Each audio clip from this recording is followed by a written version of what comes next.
இந்த ஒரு உயிரினம் வீட்டுக்கு வந்தது அப்படின்னா, குலதெய்வம் உங்க வீட்ல கண்டிப்பா இருக்கு. 100% கட்டாயமா இருக்குன்னு சொல்லலாம். அது எந்த உயிரினம் அப்படிங்கிறத இந்த பதிவுல பார்க்கலாம். நம்ம ஒரு செயல் தொடங்க போறோம். அதாவது ஒரு தொழில் ஆரம்பிக்க போறோம். நம்ம வாழ்க்கையில பல தொழில்கள் செஞ்சு பலவிதமான கஷ்டத்த அனுபவிச்சிருப்போம். புதுசா ஒரு தொழில் தொடங்க போறோம். அந்த தொழில் நல்லபடியா நடக்கணும். ஒரு பொண்ணு பார்க்க போறோம். அந்த காரியமானது நல்லபடியா நடக்கணும் அப்படின்னா, நம்ம நல்ல நேரம், நல்ல நாள் பார்த்து நம்ம தொழில ஆரம்பிப்போம். கிரகங்கள்ல சுக்கிர தசை உச்சத்துல இருந்தது அப்படின்னா, தொழில் ஆரம்பிக்கலாம் அப்படின்னு சொல்லுவாங்க. இப்படி நல்ல நேரம், நல்ல நாளு, கிரகம், ஜாதகம் இதெல்லாம் பார்த்து தான் ஒரு தொழிலெல்லாம் ஆரம்பிப்போம். ஆனா, இந்த ஒரு உயிரினம் வீட்டுக்கு வந்தது அப்படின்னா, நீங்க 100% தைரியமா செய்யலாம். குலதெய்வத்தோட அருள், தெய்வ சக்தியோட அருள் உங்களுக்கு இருக்கு. புதுசா நீங்க தொழில் ஆரம்பிக்க போறீங்க அப்படின்னா, தைரியமா ஆரம்பிக்கலாம்.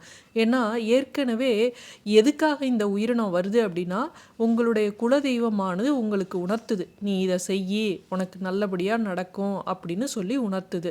நான் ஏற்கனவே கூட சொல்லியிருக்கேன். நாள் செய்யாததை கோல் செய்யும், கோல் செய்யாததையும் குலதெய்வம் செய்யும் அப்படின்னு சொல்லுவாங்க. வீட்டுக்குள்ள இந்த ஒரு உயிரினம் வருது அப்படின்னா, குலதெய்வம் உங்களுக்கு அனுமதி கொடுத்துருச்சு. நீங்க தைரியமா இந்த தொழிலை தொடங்கு, நல்லபடியா வருவ அப்படின்னு நமக்கு சொல்லுது. அந்த அருள் வாக்க நம்ம எடுத்துக்கணும். சரி, அது என்ன உயிரினம் அப்படிங்கிறத நம்ம தெரிஞ்சுக்கலாம். நல்ல சக்தி வீட்டில் இருக்குது அப்படின்னாவே, ஒரு தெய்வ சக்தி இருக்குன்னாவே, வீட்டுக்குள்ள சில உயிரினங்கள் நமக்கு பல விதங்களில் உணர்த்தும். அதுதான் அந்த பல்லி நடமாட்டெல்லாம் ரொம்ப சொல்லுவாங்க. பல்லி ஒரு வீட்டில் கத்திக்கிட்டு இருக்கணும், டொக்கு டொக்குன்னு சத்தம் இருக்கணும். பல்லி சத்தமே இல்லை அப்படின்னா அந்த வீட்டில் தெய்வ சக்தியே இல்லைன்னு தான் அர்த்தம். அதே மாதிரி ஒரு நல்ல நாளில் உணவு வைக்கிறோம் அப்படின்னா, ஒருத்தருக்கு எப்பயாவது எடுக்கலைன்னா பரவாயில்ல, எப்போவுமே காக்கா உணவை எடுக்கலை அப்படின்னா உங்களுக்கு தெய்வ சக்தியானது உங்கள் வீட்டில் இல்லை அப்படின்னு அர்த்தம். அதனால தான் பல விதத்தில் உங்களுக்கு இன்னல்கள் வரும். குலதெய்வம் இருந்தால் மட்டுமே வரக்கூடிய ஒரு உயிரினங்கள்லாம் இருக்குது.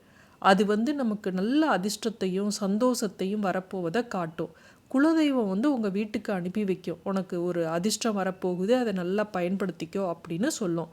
இது ஒரு 2-3 உயிரினங்கள் தான். அதில் இந்த ஒரு உயிரினம் மட்டும் வந்தது அப்படின்னா 100% குலதெய்வமானது உங்கள் வீட்டில் இருக்குது அப்படின்னு நம்ம சொல்லலாம்.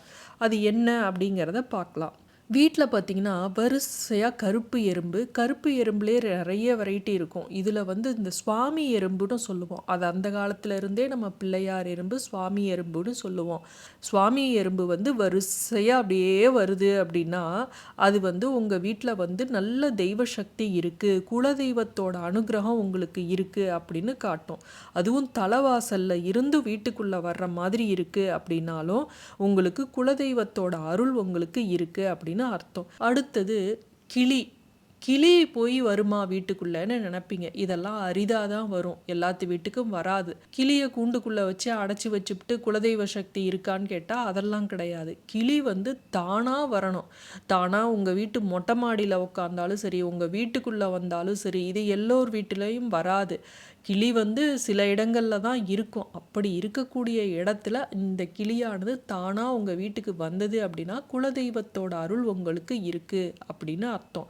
இது மாதிரி இருந்ததுன்னா உங்களுக்கு பணம் சார்ந்த ஏதாவது பிரச்சனை இருந்தாலும் அது நிவர்த்தி ஆகும். கடன் பிரச்சனை இருந்தாலும் தீரும். சந்தோஷம் உங்களுக்கு ஏதாவது ஒரு வழியில வரும், அதிர்ஷ்டம் வரும் அப்படின்னு சொல்லப்பட்டுள்ளது. அடுத்தது சிகப்பு நிற குளவி.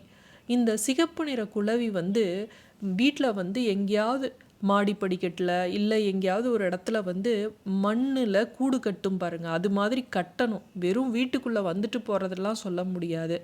எங்கே வேணாலும் கட்டலாம். அது வீட்டுக்கு வெளியே கட்டுச்சு அப்படின்னாவே உங்களுக்கு குலதெய்வத்தோட அருள் இருக்குது அப்படின்னு அர்த்தம். இந்த குளவி வீட்டுக்குள்ளே கூடு கட்டுச்சுனாவே குழந்தை பாக்கியம் கிடைக்கும்பாங்க. வீட்டில் குழந்தை இல்லாதவங்க யாராவது இருந்தால் குழந்தை பாக்கியம் கிடைக்கும் அப்படிம்பாங்க.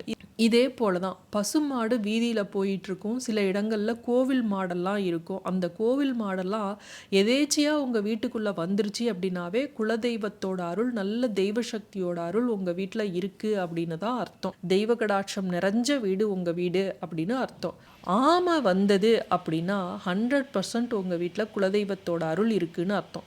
என்னது ஆமை புகுந்த ஊடு உருப்படாது அப்படின்னுலாம் சொல்லுவாங்க, நீங்கள் என்ன புதுசாக சொல்கிறீங்க அப்படின்னு சொல்லுவீங்க. இல்லவே இல்லை. ஆமை அப்படிங்கிறது மகாவிஷ்ணுவோட அவதாரம்.